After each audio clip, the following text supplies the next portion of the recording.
నమస్తే, welcome to Andhraprabha. నేను శిశిర. ఇప్పుడు ఏపీలో ఒక అద్భుతం జరగబోతుంది. ఏపీ టూరిజం ఒక అద్భుతంగా మారబోతోంది.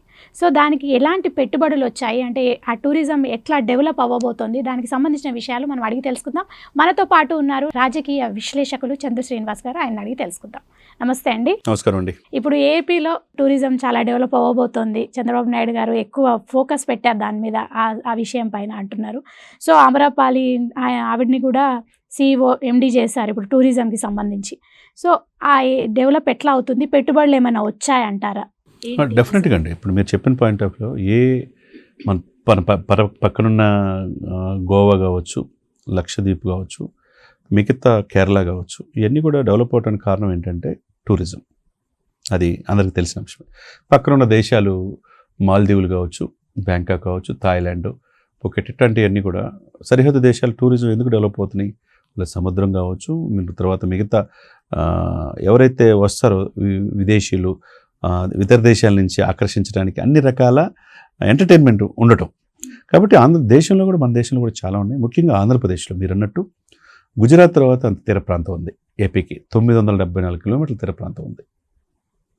చూసారా? తీర ప్రాంతం ఉంటే అంటే సముద్ర తీర ప్రాంతం. అక్కడ విశాఖపట్నం నుంచి చూసుకుంటే పక్కన చిరాల ఓడరు, బాపట్ల, సూర్యలంక, అక్కడ నెల్లూరు వచ్చేదలి కృష్ణపట్నం, అక్కడ వరకు ఉంది. అంటే తీర ప్రాంతం ఎక్కడైతే సముద్రం ఉంటే ఎగుమతులు దిగుమతులు, షిప్పులు ఇతర దేశాల నుంచి ఇక్కడికి రావటం మనం చూసే.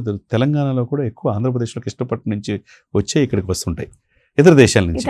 అంటే మనకి ఎయిర్ లిఫ్ట్ అంటారు, విమానాలు పైనుంచి. తర్వాత సముద్ర మార్గం దగ్గర నుంచి వచ్చే షిప్పుల్లో వచ్చే, ఈ చైనా నుంచి కావాలి ఏమైనా వస్తువులు తేవాలంటే షిప్మెంట్లోనే వస్తుంటాయి. తీర ప్రాంతం అక్కడ ఉంది. కాబట్టి ఇక్కడ తెలంగాణలోకి వచ్చే కూడా ఆంధ్రప్రదేశ్ నుంచి వచ్చేవి వస్తాయి. కాబట్టి తీర ప్రాంతం 974 కిలోమీటర్లు ఉండి కూడా గత ప్రభుత్వం 5 సంవత్సరాల్లో అసలు పట్టించుకోవాలి. ఫుడ్ ప్రాసెసింగ్ యూనిట్స్ తేవచ్చు, టూరిజం డెవలప్మెంట్ చేసుకోవచ్చు. ఎక్కడో కేరళ వెళ్ళాల్సిన అవసరంలా, ఎక్కడో ఆఫ్రికా కంట్రీస్, యూరోప్ దేశాలు వెళ్ళాల్సిన అవసరంలా. మనకు ఆంధ్రప్రదేశ్లో కావచ్చు, దేశంలో అన్ని కేంద్రాలు ఉన్నాయి. ఆంధ్రప్రదేశ్ ఒకప్పుడు గోదావరి జిల్లాలో ధాన్యాగారం అంటారు, రైస్ పండించడానికి. అప్పుడు సరాద్దర్ కాటన్ గారు గోదావరి బ్రిడ్జి కట్టారు. అటువంటి పచ్చదనంతో నిండుగా ఉండే గోదావరి జిల్లాలు ఈ దేశానికి ఆహారాన్ని అందించిన, అన్నం పెట్టినాయి. మరి అటువంటి నదులు ఉన్నాయి. తర్వాత ఈ నదులతో పాటు పర్యాటక కేంద్రాలు ఉన్నాయి, కొబ్బరి తోటలు ఉన్నాయి, బౌద్ధ మతం ఆనవాళ్ళు ఉన్నాయి, జైన మతం కూడా ఉన్నాయి. ఎందుకంటే ఇవన్నీ ఏంటంటే ఒక అరక్క తీసుకుంటే షూటింగ్ స్పాట్స్, ఆ అరక్క నుంచి విశాఖపట్నం చూసుకుంటే నేవీ, ఆర్మీ, ఇవన్నీ కూడా ఎయిర్ బేస్ అంతా కూడా అక్కడ విశాఖపట్నం నావికా విన్యాసాలు జరుగుతుంది, మీరు గమనించారంటే. ఇక మారేడుమిల్లి, ఇప్పుడు చారిత్రక సినిమాలు ఎక్కడో పుష్పాలు 1, 2 పెద్ద పెద్ద సినిమాలన్నీ కూడా మారేడుమిల్లి కట్ చేస్తే గోదావరి ఒడ్డున తీసుకుంటారు. ఇటు చూస్తే తిరుపతి, చారిత్రాత్మక టెంపుల్ టౌన్ ప్రాజెక్టు, ప్రపంచంలో వాటికన్ సిటీ తర్వాత ఎక్కువ ఆదాయం తిరుపతిలోనే వస్తుంది. అక్కడ తలకోన ఫారెస్ట్ రిజర్వ్ ఉంది, శేషాచలం కొండలు ఉన్నాయి. ఇటువంటి లొకేషన్స్ అద్భుతంగా ఆంధ్రప్రదేశ్లో ఉన్నాయి. మరి ఎందుకు ఉపయోగించుకోలేకపోతున్నాం? కాబట్టి సింగిల్ విండో సిస్టమ్ అనేది ఇప్పుడు ప్రభుత్వం తీసుకొచ్చింది. మీరు చెప్పినట్టు టూరిజం శాఖ కూడా జనసేన సంబంధించిన కందులు దుర్గేషే చూస్తున్నాడు. అంటే పవన్ కళ్యాణ్ గారి బాధ్యత మరింత డిప్యూటీ సీఎంగా ఉంటుంది. ఎందుకంటే అటవీ శాఖ మంత్రి కూడా ఆయనే. ఆంధ్రప్రదేశ్ ఇప్పుడు దిల్ రాజు, మిగతా సినిమా ఇండస్ట్రీ వాళ్ళు కూడా మీరు ఎట్లయితే హైదరాబాద్ షూటింగ్ చేసుకుంటారో ఏపీకి కూడా రండి అని చెప్పి ఆహ్వానించాడు.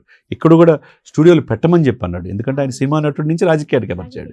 కాబట్టి ఆయన ఎప్పుడు కూడా యాక్షను, చాలామంది కోకోకోలా, థమ్స్అప్కి, ఇతర శీతల పానీయాలకి, మిగతా వాటికి, మద్యానికి యాడ్స్ ఇస్తుంటారు. ఆయన ఎప్పుడు కూడా కమర్షియల్గా పవన్ కళ్యాణ్ గారు పోరు. అదే సంపాదించుకుంటూ 100 కోట్లు సంపాదించుకోవచ్చు. దేనికి కూడా యాడ్ ఇవ్వడు. నిన్న అరకు కాఫీ టీషర్ట్ వేసి ఇచ్చాడంటే దానివల్ల ఎంత పెరిగిందో తెలుసా అండి మీకు? అక్కడ ఆ తీర ప్రాంతం మన్యం నుంచి ఆ కాఫీ తోటలు అక్కడ ఉంటాయి. దానికి సేల్స్ ఎంత పెరిగిందో తెలుసా మీకు? చాలా పెరిగాయని చెప్పి. మరి దాన్ని ఏ విధంగా చూసుకోవాలా? ఆయన సెలబ్రిటీ, డిప్యూటీ సీఎం, ఈరోజు దేశ రాజకీయాలు శాసిస్తున్నాడు. ఆయన దానికి ఇచ్చాడు. తర్వాత టీ విత్ డిప్యూటీ సీఎం అని, దాని ద్వారా అనేక మంది వచ్చినప్పుడు, ఆయనతో కూర్చున్నప్పుడు వాళ్ళ ద్వారా ఫండ్స్ వస్తే వాటిని జూ పార్క్స్ అభివృద్ధి కోసం, వెంకటేశ్వర జూ పార్క్ ఉంది తిరుపతిలో, పులుల సంరక్షణ కేంద్రం ఉంది, అదేవిధంగా విశాఖపట్నంలో ఉంది. అట్లా చాలా ప్లేసుల్లో, ఇక్కడ హైదరాబాద్లో zoo park, Nehru zoological park, అట్లా ఏపీలో ఉన్న పలు జూని అభివృద్ధి చేయడానికి అదొక స్కీమ్ తీసుకొస్తున్నారు. ఇకపోతే మొన్న అఖండ గోదావరి ప్రాజెక్టు అని చెప్పేసి సెంట్రల్ నుంచి 140 కోట్లు తీసుకొచ్చారు. గండికోట ప్రాజెక్టు, ఇవన్నీ తీసుకొస్తే ఏమవుతుందండి? టూరిజం ఇంకా డెవలప్ అవుతుంది. కాబట్టి మీరు లక్కీగా ఆమ్రపాలి తెలంగాణలో చాలా కీలకమైన శాఖలు చేసినామే. ఆల్రెడీ పిఎంఓ ఆఫీసులో పనిచేసింది. కలెక్టర్గా కూడా వ్యవహరించారు. కలెక్టర్గా చాలా కీలకమైన శాఖలు జిహెచ్ఎంసీ చేశారు. ఆమెను ఏపీకి ఎలకెట్ అయింది. అయిష్టంగా వెళ్ళినా ఇప్పుడు సమర్థవంతంగా పవన్ కళ్యాణ్ గారి నాయకత్వంలో పనిచేయడం చాలా ఆనందంగా ఉందని చెప్తుంది. ఎటువంటి రాయితీలు ఆంధ్రప్రదేశ్ ఇస్తాం, single window system, is and do business. అంటే మీరు ఎక్కడ కూడా వెళ్ళాల్సిన అవసరం లేకుండా ప్రభుత్వ ప్రైవేట్ పెట్టుబడులు భాగస్వామ్యంలో హోటళ్ళు పెట్టండి, టూరిజం డెవలప్ చేస్తే ఆదాయం వస్తుందని చెప్పేసి పాలసీని పెట్టారు. కాబట్టి రాబోయే 10 సంవత్సరాల వరకు ఏపీ ఏ విధంగా ప్రగతి పదంలో వెళ్ళబోతుందో చాలా చక్కగా పవర్ పాయింట్ ప్రజెంటేషన్ చూపించారు. అటు పవన్ కళ్యాణ్ గారు కావచ్చు, ఇటు చంద్రబాబు నాయుడు గారు కావచ్చు, టూరిజం డెవలప్ అవడానికి అనేక చర్యలు తీసుకుంటున్నారనేది అంటే మనం ఎన్ని సినిమాల్లో చూసుకున్నా ఏపీ లొకేషన్స్ అన్నీ ఉంటాయి, కోనసీమ కానీ అంటే అన్ని లొకేషన్స్ కనిపిస్తుంటాయి. సో టూరిజం డెవలప్ అయితే ఖచ్చితంగా మన సినిమా ఇండస్ట్రీకి కూడా ప్లస్ అవుతుంది. అవసరం కదండి. ఇప్పుడు పుష్ప ఇప్పుడు 1800 కోట్లు ఏమో వచ్చింది అంటున్నారు. ఎక్కడ తీశారనుకున్నారు? మారేడుమిల్లిలో తీశారు, ఈస్ట్ గోదావరి, వెస్ట్ గోదావరి. అదే సమయంలో సంక్రాంతికి వస్తున్నాం సెన్సేషన్ హిట్ అయింది. అది ఎక్కడ తీశారు? గోదావరి జిల్లాలో తీశారు. చిరంజీవి గారి సినిమా కూడా అవుతుంది అన్న. చిరంజీవి గారి విశ్వంబర, ఇట్లాంటి అన్ని కూడా లొకేషన్స్ ఏపీలో ఉంటాయండి.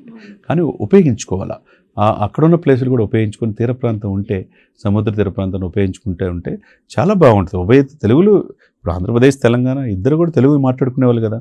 ఎక్కడున్నా ఇరు రాష్ట్రాలు ఒకప్పుడు కలిసి ఉన్నదే. కాబట్టి విడిపోయినా కానీ ఏ రాష్ట్ర అభివృద్ధి కోసం ఆ రాష్ట్ర పాలసీ ప్రకారం ముందుకెళ్తుంది. వీళ్ళకి పెట్టుబడులు ఆకర్షించడానికి అనేక స్కీమ్స్ ప్రభుత్వం, సింగిల్ విండో సిస్టమ్, మీకు ఏం కావాలంటే ల్యాండ్ ఇస్తాం, త్వరితగతిన పర్మిషన్స్ ఇస్తాం అనేది ప్రభుత్వం ఎప్పుడైతే ముందుకు వచ్చిందో పెట్టుబడులు పెట్టడానికి కూడా పారిశ్రామికవేత్తలు కూడా ముందుకు రావడానికి అవకాశం ఉంది. ఆ విధంగా టూరిజంలో ఒక ఆంధ్రప్రదేశ్కి ఒక మార్గదర్శి నడుస్తుంది అనేది మనం అనుకోవాలి. త్వరలో ఒక ఆంధ్రప్రదేశ్ ఒక అద్భుతమైన ఏపీని చూడబోతున్నాం. డెఫినెట్గా చూస్తారు, డౌటే లేదండి. ఓకే అండి, థ్యాంక్ యూ అండి.